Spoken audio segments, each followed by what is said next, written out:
I'm very grateful to have been invited to give these lectures, and I'm very, very happy to see so many of my former colleagues who, champagne. This is a good occasion for it. I hope you got some. But it's wonderful to see former colleagues who are still my colleagues, people with whom I taught, in particular Professor Kelsey and Professor Tanner. It's wonderful to see Lisa from the bookstore, not there anymore, but it's just a very nice occasion for me, and I'm very grateful that Professor Farley is here as well, and an alum of the university, Professor Mary Rose D'Angelo. So, excuse me, we'll begin. The general title for these lectures is Theology as Political, the Weight, the Yearning, the Urgency of Life. They intend an interrogation of social oppression and social suffering, of Christian social praxis and hope. There are several different ways, of course, to chart how and when political theology emerged. We might begin by tracing notions of theology as political to Tertullian and to Augustine. These thinkers grappled with and articulated the distinctive meaning of Christian living in an imperial order, antagonistic to the deepest values of such living. Yet, the synergy of covenant, promise, and land, and empire, and monarchy realized in the life of biblical Israel points to an even earlier sense of political theology found in Torah. Indeed, as Walter Brueggemann puts it, quote, "In Israel's self-presentation, there is no politics, but not theologically marked, no theology, not politically linked," close quote. The contemporary reemergence of political theology summons up the name of Carl Schmitt, the German jurist who reintroduced the term into modern philosophical, political, and theological discourse, deploying politics as analogical to theology and thereby establishing a link between the state of exception and sovereignty, authority, not truth, makes law, might makes right. It is likely that the theologian Eric Peterson offered the earliest objection to the sinister nestled in Schmitt's proposed parallel between the metaphysical and the political. At the same time, the phrase political theology has grown nearly synonymous with the upending, interruptive theological analyses of Jürgen Moltmann, Dorothee Zola, and Johann Baptist Metz. In the lingering aftermath of anemic religious and theological responses to the Hitler regime, these three reclaimed both theology's transcendent and eschatological stance in society and history, as well as its critical praxial impulse. Yet, earlier theopolitical impulses may be discerned in the work of Louis-Joseph Lebray in France, J.D. Otis Roberts in the United States, and Margaret Kane in Great Britain. These thinkers led theology to strenuous engagement early on with issues of over- and underdevelopment, industrialization, increasing globalization, and the asymmetrical dynamics of power in agitation for systemic change, particularly with regard to race. Perhaps we may link their efforts, very loosely to be sure, to vigorous traces of the political in earlier work by Shaler Matthews, Walter Rauschenbusch, and Howard Thurman. Most recently, systematic and constructive theologians not only have re-engaged, but complexified conversations about politics and religion, about political theology. Consider the work of Catherine Tanner, or Miroslav Volf, or Willie Jennings, or Benjamin Valentine, whose mapping public theology clarifies the distinction between the public and the political. Consider the work of J. Cameron Carter, or Mark Lewis Taylor, or Jeffrey Robbins, or Georg Georg Rieger, or Vincent Lloyd, or Kelly Brown Douglas, or that of Catherine Keller, who gave these lectures on this very topic 2 years ago. These theologians do not share the same epistemological or theoretical or confessional commitments, but they do pursue a broad and heuristic notion of the political as that inclusive horizon within which human persons realize and comport themselves as human beings in history. The topic of these lectures, then, is also not motivated by Jeffrey Robbins's call that despair over the perceived failure of liberal democratic states requires some attention from theology, even though such failure is quite real, for some of us quite palpable. Rather, my concern really is the suffering of children, women, and men, stamped by social oppression. The first lecture, Theology and the Weight of the World, unmasks the social oppression that weighs down, weighs upon human persons, and consigns them to zones of abandonment. The second, Bearing Witness through Solidaristic Compassion, considers how might we live into solidarity, meeting with tenderness and practicality the yearning of those whom we have abandoned. The third and final lecture, Giving an Account of Our Hope, opposes our enmeshment in idolatry and urges ways to nurture life. Political theology, then, interrogates intersecting global power dynamics and relations that shape not only technology, but the economic and geopolitical configurations that flow from these. It opposes the oppression of all human persons, particularly those constructed as social others. It seeks to collaborate with all people of goodwill in bringing about the conditions for human and social transformation. To paraphrase the prophet Isaiah, political theology ought not to speak smooth things. As an exercise of political theology, then, these lectures come from a position and a perspective. Take a stance and a stand. Stand at the foot of the cross of the crucified Jewish Jesus of Nazareth.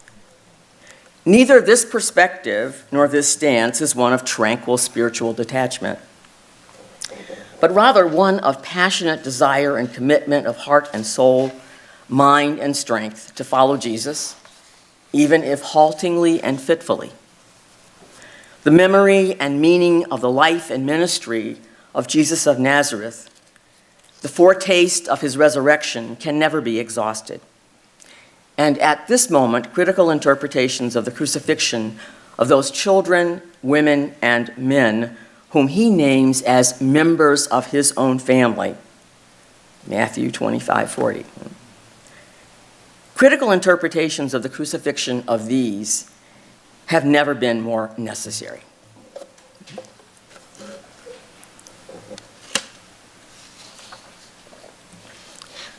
So, theology and the weight of the world. Some of you may find the title of this lecture evocative of Pierre Bourdieu's The Weight of the World, Social Suffering in Contemporary Society. And it is, intentionally so. Still, others of you may think it a riff on Mark Lewis Taylor's important theological and political On the Weight of the World. Perhaps. But Taylor and I differ substantively on some commitments. Still, I too want to weigh in on the social suffering children, women, and men endure because of social oppression. To weigh in on what Bourdieu calls la misère du monde, the misery of the world.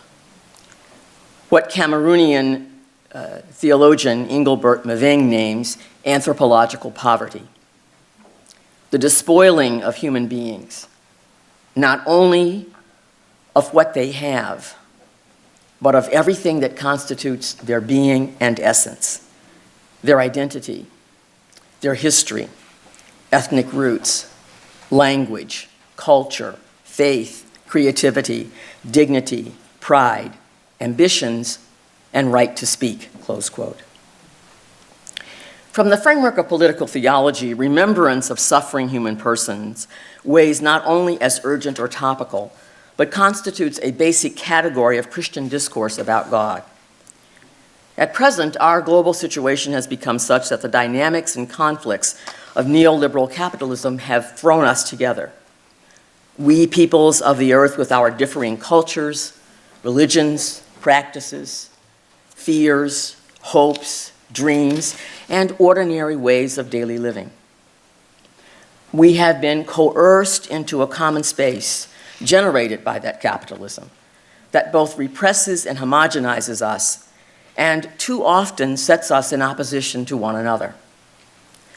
Further, the intensification of the ecological crisis radically clarifies humanity's fundamental unity in difference and raises the stakes for the ongoing survival and life of all species, including the human.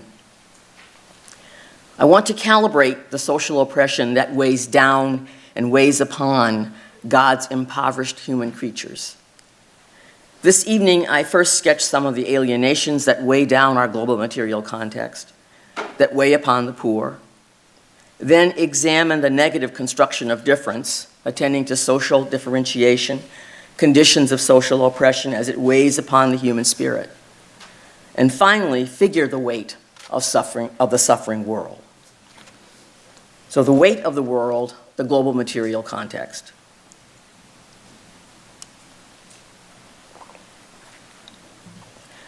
With alarming regularity and shocking cruelty, we humans assault, demean, rape, torture, and murder one another simply because of socially produced difference. We meet embodied human difference with opposition and exclusion. We choose and decide to construct some different persons as other. Social scientists define othering as that set of dynamics, processes, and structures that engender marginality and persistent inequality across any of a full range of human differences based upon group identities. Group difference functions as a major source of violent conflict and repression. We alienate and persecute children, women, and men identified as or suspected to be other. Rohingya in Myanmar, female in Ciudad Juarez, Mexico, Muslim in the United States, Ethiopian Jew in Israel, Polish in Brexit Britain, Christian in Syria, Zimbabwean in South Africa. Each day around the world, armed conflict, violence, and coerced conscription drive thousands of children, women, and men from their homes, villages, and towns. Research conducted by the United Nations and the World Bank indicate that in 2014, 51% of all refugees were children. And by the end of 2015, violent conflicts related to group-based grievances arriving from inequality, exclusion, and feelings of injustice had forced 20 million persons to seek safety outside their country or region of birth. Poverty remains the scourge of our world, and along with war, the chief cause of hunger. By the year 2030, roughly 46% of the world's poor will live in fragile and conflict-affected situations stemming from their societal categorization as different, as other. Even after 6 decades of so-called development, more and more people are poor. 1/4 of the world's population lives with less than $1 a day, while half live with less than $2 a day. In 1960, the poorest 20% of the world's population received 2.3% of global income. In 2008, they received 1.1%. We can expect that it continues to travel downward. The 20% of the world's population that resides in the affluent northern hemisphere receives 60% of the world's income, engages 60% of the world's trade, 4/5 of the world's health spending, and consumes 86% of the world's goods. This group, us, consumes 45% of the world's meat and fish, 58% of its energy, 84% of all paper, 85% of all water, and own 87% of all the world's vehicles. Increasing incidences of polio and polio-like diseases, along with tuberculosis, have reawakened old plagues in new places. Despite tens of billions of dollars spent on HIV/AIDS research, Africans and indigenous and poor peoples of all races still die in large numbers. In a remarkably comprehensive study of the crushing impacts of globalization, this is cross countries, cross continents, Julian Cooney makes the connection between globalization and colonization. He writes, "Underdeveloped and formerly colonized countries cannot generally benefit from capitalism because they were undermined by colonialism and slavery, intrinsic precursors to the spawning of capitalism. Globalization ensures a speedy race to the bottom, since workers are forced to work much harder for lower wages and compete with low-wage earners employed by transnational corporations who invest heavily in low-wage zones, maximizing profits in one location and moving on to a cheaper one when it is more profitable to do so." During the past 2 years, it has never been more obvious to us that the US-Mexico border is a war zone. The transportation and movement of goods. The United States exports coffee, corn, rice, potatoes, and cotton to Mexico. The transportation and movement of goods across the border are given preference and priority, while thousands of poor women and men run the risk of rape or physical assault or death in search of employment or asylum. Once having crossed the border, including an electrified section around Nogales, these children of God then risk arrest and detention, degradation, and assault on their families. All this due to massive job displacements thanks to the North American Free Trade Agreement. 4 decades ago, Gustavo Gutierrez declared that the main challenge to liberation theology comes not from the skeptic, but from the non-person or the non-human. That is, the human being who isn't recognized as such by the prevailing social order. Akile Mbembe makes the same point, putting it this way. From the standpoint of colonialism, the colonized does not truly exist as a person or as a subject. The colonized does not exist as a self. The colonized is, but in the same way a rock is. That is, as nothing more. The colonized belongs to the universe of immediate things, useful things when needed, things that can be molded and are mortal, futile, and superfluous things if need be.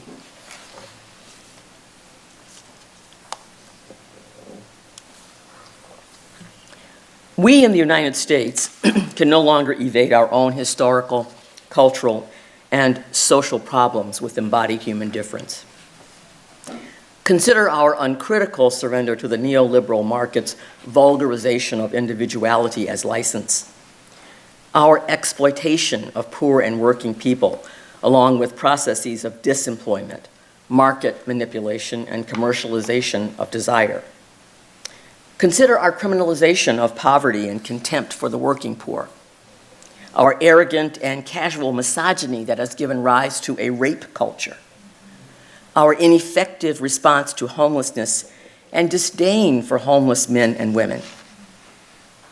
Consider our dispossession and disregard for the indigenous peoples, our obliviousness to environmental racism, our condescension to differently abled women and men.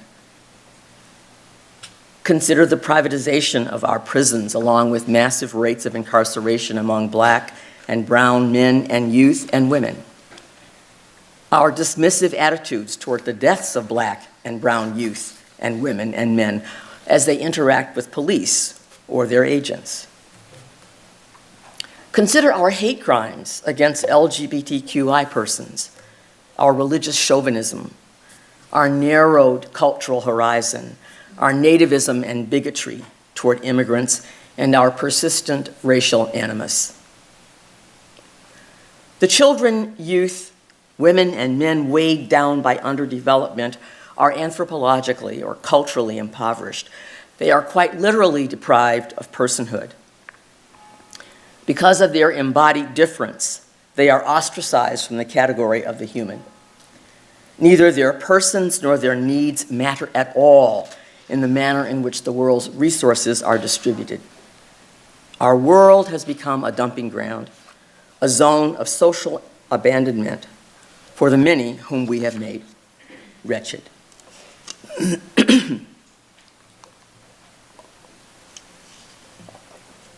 The weight of social oppression. Coding difference of gender or race or sexual orientation or culture as negative or deficient embodiment of some individuals and groups illustrates how difference may be structured and reproduced through power relations.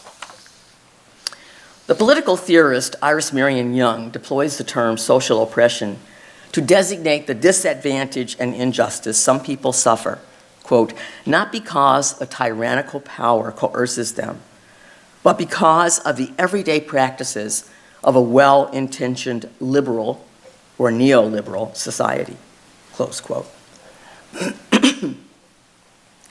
Social oppression denotes the systemic constraints placed on some individuals and groups by the choices, decisions, and policies made by a privileged few who hold power or wield influence in a given social order. The consequences of these choices, decisions, and policies are, quote, embedded in unquestioned norms, habits, and symbols, in the assumptions underlying institutional rules and the collective consequences of following those rules, close quote. In other words, through the ordinary processes of everyday life. So we, you and I, participate in the social oppression of differently embodied human others, making ourselves complicit in the reproduction, transmission, and institutionalization of their oppression through our major political, economic, cultural, and religious institutions. So, something about social group differentiation. A social group is an aggregate of people, but not an aggregate merely. From a common sense perspective, or in ordinary terms, we utilize the notion of group to classify and distinguish people by racial characteristics or cultural ethnic attributes. Browns from whites, Cubans from Castilians, religious groups, Orthodox Jews from Sikhs, age groups, baby boomers from millennials, or women from men. From a technical perspective, the notion of social group denotes a specific kind of collectivity with specific consequences for how people understand one another and themselves. On Young's analysis, three basic characteristics distinguish a social group. First, differentiation from at least one group by cultural forms, practices, or a way of life. Second, preferential group affinity and interaction among individual group members. And third, as an expression of social relations, a group exists only in relation to at least one other group. Now, group differentiation in and of itself is not oppressive, and not all social groups are oppressed. Let me make two qualifications. First, although social processes of affinity and differentiation produced groups, this differentiation does not imply that individual persons or their social group, as a group, possesses a substantive essence, or a fixed, or distinctive, or peculiar nature. Second, although a social group may undergo one or more conditions of social oppression as a group, not every individual member of the group experiences such oppression. A social group then may be designated as oppressed when that group experiences one or more of the following 5 conditions: exploitation, marginalization, powerlessness, cultural imperialism, and violence. And just say something briefly about each of these.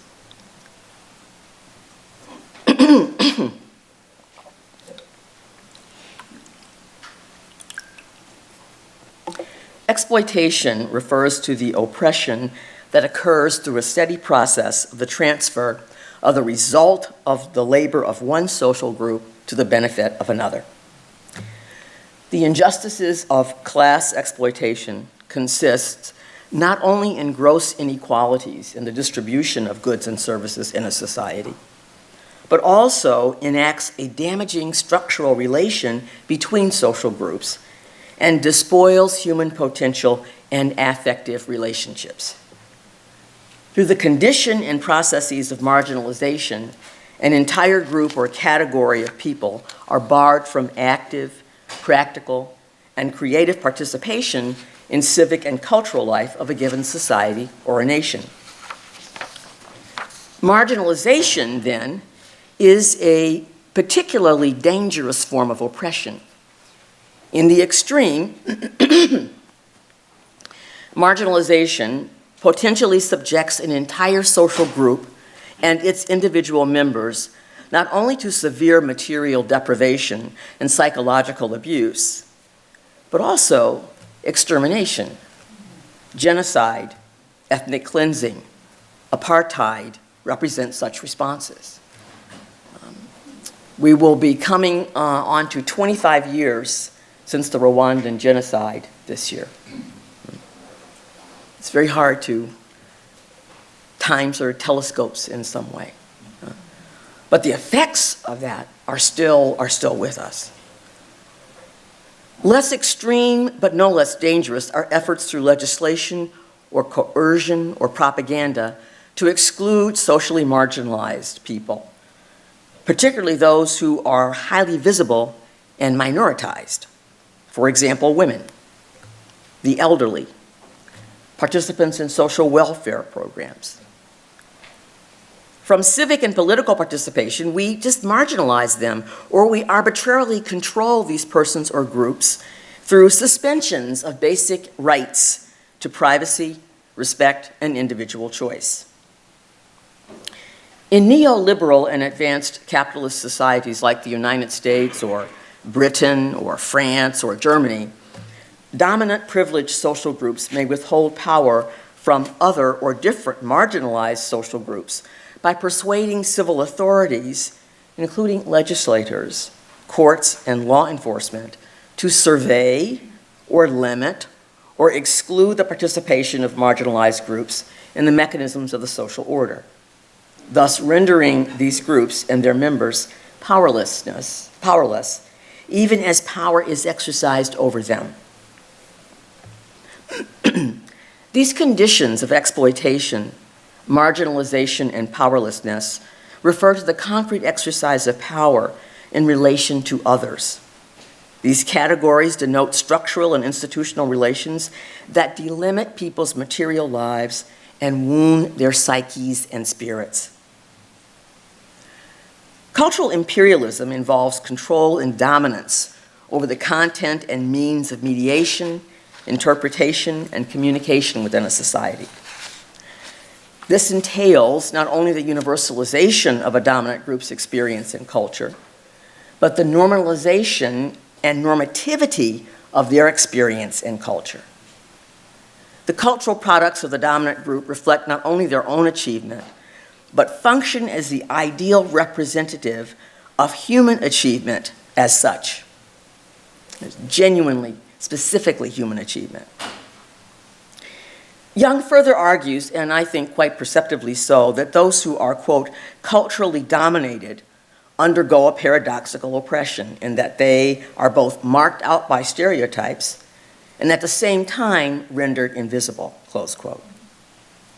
The culturally dominated women and men find themselves defined from the outside, positioned, placed within a network of meanings that they experience as arising from elsewhere, from those with whom they do not identify, and who in fact do not identify with them. Too often, members of oppressed social groups internalize the dominant culture's stereotyped and inferiorized images of themselves. At least they do so insofar as they are forced to react to the behavior of others who are influenced by those images. The fifth condition of social oppression is violence. Members of oppressed social groups live with the fear of random, unprovoked attacks on their persons or property. Consider that in many countries, women, Jews, Arabs, Muslims, Sikhs, gay and lesbian and transgender people live daily with fear of physical violence. Such irrational and unpredictable violence ought to neither be deemed merely aberrant nor exclusively be ascribed to extremists. When potential violators intentionally look for different others to attack or assault, violence has morphed into a vicious social practice. We tolerate violence. We blame the victim. She should have worn something more modest. They don't belong here. We rationalize the perpetrator's violence. Boys will be boys. We have to protect our country. We reward them with light judicial sentences or no sentence at all. Through silence and failure to act, we endorse such violence, thus, thus rendering it, I lost my place, sorry. We endorse such violence, thus rendering it an acceptable social practice and lending it legitimacy. Now, while we identify such violence to be individual moral wrong, individual sin, or crime, and violence is all those things, we have yet to understand it as an act of social injustice. Interpreting the situations of various social groups through Young's framework of conditions of oppression permits us to compare without reducing or ranking. At the same time, it allows us to critically uncover the particularities of any social group's history, culture, and religious orientation. All this complicates and deepens our understanding of their experience of difference and their responses to the conditions of social oppression. I have been spelling out, obviously, the underside or negative construction of embodied human difference under the weight of social oppression. Although social group differentiation in itself is never negative, oppression of individual members of social groups or social groups themselves not only is negative, it is immoral, unjust, criminal, and sinful. Theologically, social oppression insults the triune God and obstructs God's glory shining forth in human persons deprived of vital, full, and abundant life. At the same time, social oppression disrupts the potential realization of communion between humans and between humans and creation.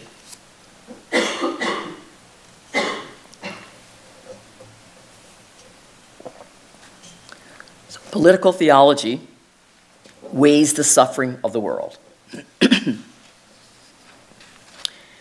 How might political theology weigh human social suffering? From the perspective of political theology, how much does human social suffering weigh? By what standard might the suffering of God's human creatures be measured? Weight is commonly defined in any high school textbook on physics as a force caused by the gravitational pull of the planet. It commonly is measured using one of two methods: a spring or hydraulic or pneumatic scale or balance. The first method measures local weight. Local weight is said to vary by up to 0.5% at different geographic locations. Thus, to be accurate and legal for commerce, spring scales must be recalibrated at the location at which they will be used. The second method is a balance. It's rather crude in some ways, but it compares the weight of an unknown object in one scale pan to the weight of standard masses in the other, using a lever mechanism, a lever balance. The standard masses are often referred to in non-technical terms as weights. Such variations in gravity will act equally on the unknown and the known weights. A lever balance will indicate the same value at any location in the world.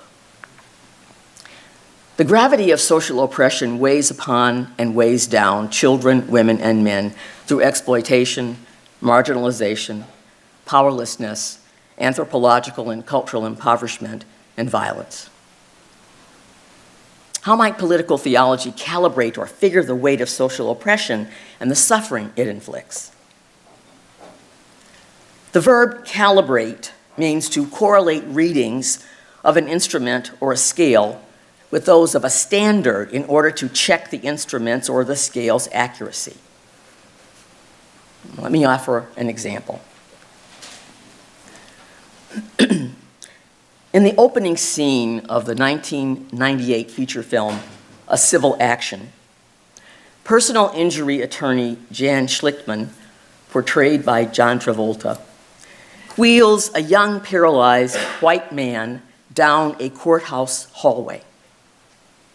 In the voiceover, Schlichtman calibrates the weight of a human life in relation to the standard of monetary worth. He says, "A dead plaintiff is rarely worth as much as a living, severely maimed plaintiff. However, if it is a long, agonizing death, as opposed to a quick drowning or car wreck, the value of the human life can rise considerably. A dead adult in his 20s is generally worth less than one who is middle-aged. A dead woman, less than a dead man. A single adult, less than one who is married. Black, less than white. Poor, less than rich. The perfect victim is a white male professional, 40 years old, at the height of his earning power, struck down in his prime. The most imperfect victim, a dead child, is worth the least of all."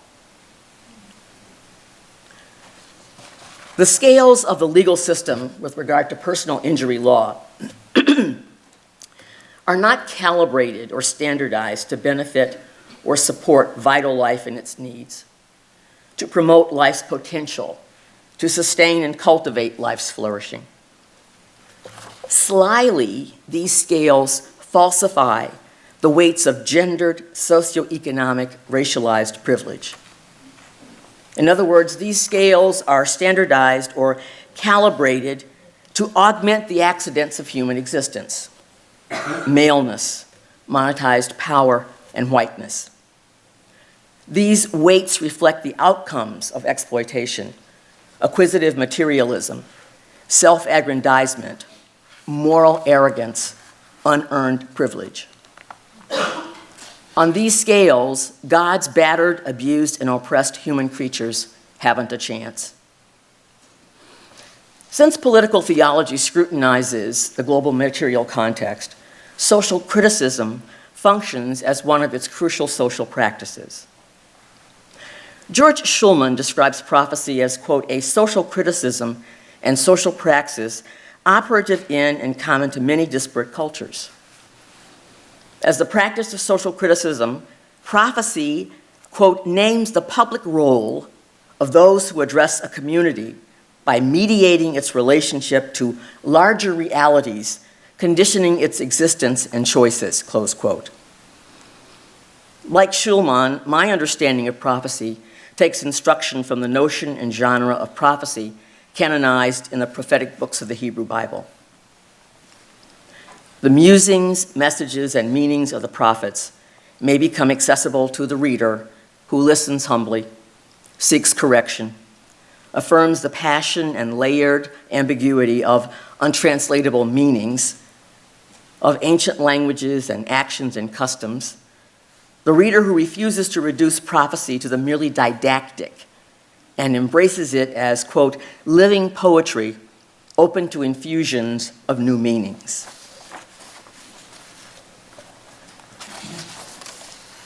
The 8th century prophet Amos was sent by the Lord God to speak out against injustice, grounded in the false worship or idolatry. He brought the word of God, Wes Howard writes, quote, into sharp confrontation with Israel's kings and others at the top of the socioeconomic pyramid built with Assyrian support, close quote. Amos calls out all those who are at ease in Zion, secure on Mount Samaria. Those who lie on beds of ivory and lounge on their couches, eating and drinking to the music of the harp, their luxury paid for by deceit and abuse of the poor.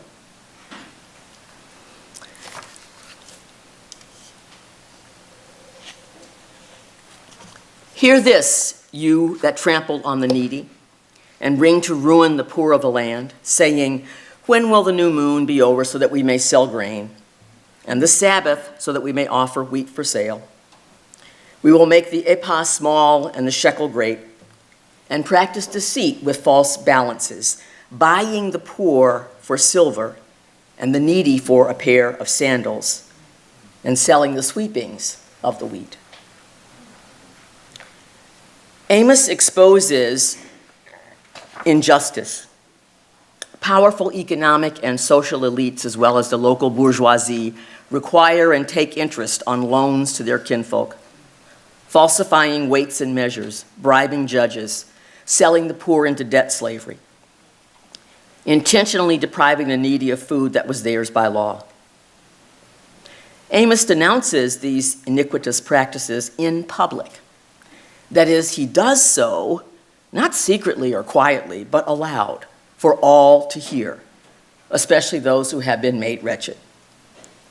Amos is uncompromising in urging the people to repudiate injustice, excess, and idolatry, to turn to the way made straight by the Lord God, who is the source of life.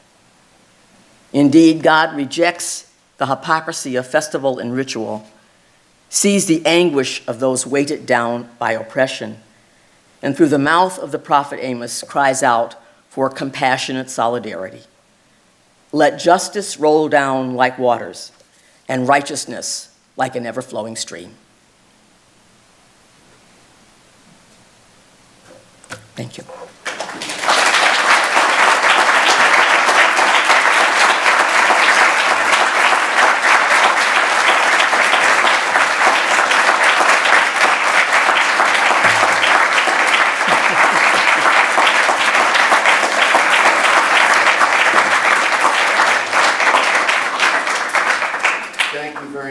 Professor Copeland. We do have time for a few questions. We have a mic. I would ask you, I'll call on you, please stand, identify yourself with name, and if you're a student, whether you're a master's student, a PhD student, or faculty, just faculty, if you do that. Or if you're a guest, just say yes. The floor is open. Yes. Hi, my name is Kathy. I'm a PhD student here in ethics. I'm interested in what you think about responding to the weight of the world, in light of the fact that oftentimes when we try to do something, we end up making the situation worse. Humanitarian intervention has all sorts of complicated consequences. So yeah. Well, that's a great question. Thank you very much. If I answer that question, I'll be giving my talk for tomorrow.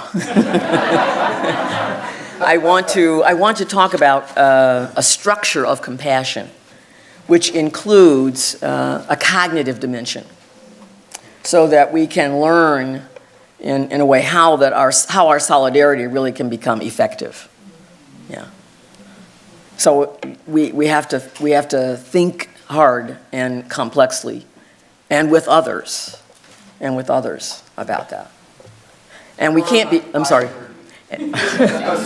That's okay. And we can't be afraid to try and act either. That's the other thing. You know. Yeah. Thank you. Other questions?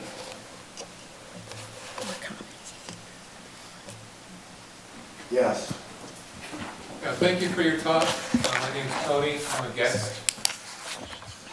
Thank you. I wanted to ask you about transnational corporations. Especially, I wanted to ask you your opinion on the BDS movement. Do you think that's an effective way of fighting against transnational corporations? On the BDS movement, it's a Palestinian movement. It stands for Boycott, Divest, and Sanction. It's for Palestinian rights. Well, I would have to say I'd have to really learn it, you know, to be able to make an intelligent response. But the United Nations and human rights there's something, we are all guaranteed human rights, we should be. So in that sense, I think there should be a very careful parsing of how we go about that, in ensuring that people have the rights to which they are entitled by virtue of their creatureliness, their humanness. You don't have to have any other thing to have rights, just be human. So I would have to look that up, really, you know, to have a really intelligent conversation with you. Thank you for that, you know. Yeah, thank you. All right. Okay. I think we can have one more if you want to ask a question. Anybody else have one? No, you've got it. Okay. I'm curious as... Can you identify? Oh, I'm yourself? sorry. I'm Laura Fawcett. I'm a guest. Curious as to whether you're hopeful. Thinking back of when you were talking at the very beginning about just the natural embodied human differences, but our tendencies are so strong to otherize, and it seems like it's been that way since forever. Are you hopeful? Well, that's the third talk. But I will say this. I was running through the living room there the other day, and there on television was South Pacific. And whoever was there was singing, they broke into the song, "You have to learn to hate."